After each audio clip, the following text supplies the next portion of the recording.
The conspirators never met openly, but they assembled a few at a time in each other's homes.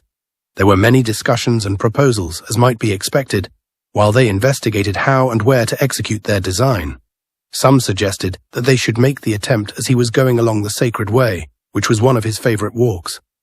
Another idea was for it to be done at the elections, during which he bade to cross a bridge to appoint the magistrates in the Campus Martius.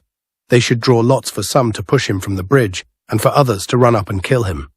A third plan was to wait for a coming gladiatorial show. The advantage of that would be that, because of the show, no suspicion would be aroused if arms were seen prepared for the attempt.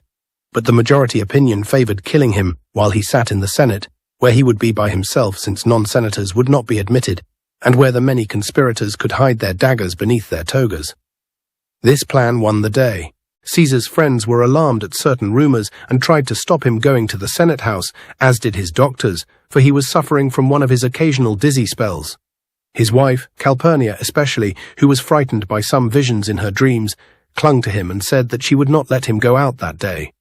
But Brutus, one of the conspirators who was then thought of as a firm friend, came up and said, "What is this, Caesar? Are you a man to pay attention to a woman's dreams and the idle gossip of stupid men, and to insult the Senate by not going out, although it has honored you and has been specially summoned by you? But listen to me. Cast aside the forebodings of all these people and come. The Senate has been in session waiting for you since early this morning." This swayed Caesar, and he left. Before he entered the chamber, the priests brought up the victims for him to make what was to be his last sacrifice. The omens were clearly unfavorable. After this unsuccessful sacrifice, the priests made repeated other ones to see if anything more propitious might appear than what had already been revealed to them. In the end, they said that they could not clearly see the divine intent, for there was some transparent, malignant spirit hidden in the victims. Caesar was annoyed and abandoned divination till sunset, though the priests continued all the more with their efforts. Those of the murderers present were delighted at all this, though Caesar's friends asked him to put off the meeting of the Senate for that day because of what the priests had said, and he agreed to do this.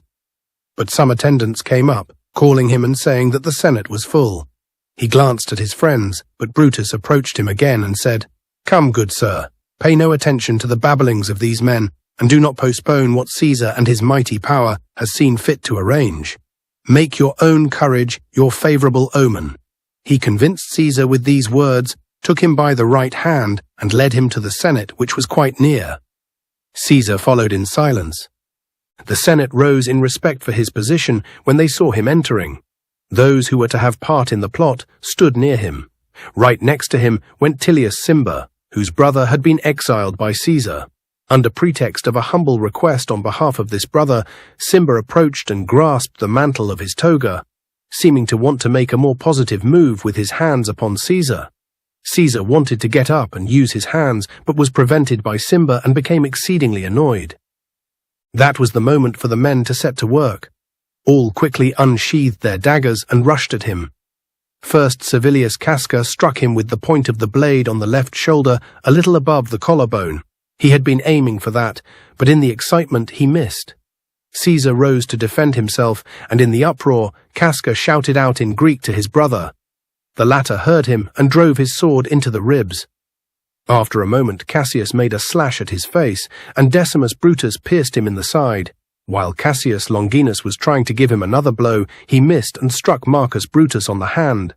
Minucius also hit out at Caesar and hit Rubrius in the thigh. They were just like men doing battle against him. Under the mass of wounds, he fell at the foot of Pompey's statue.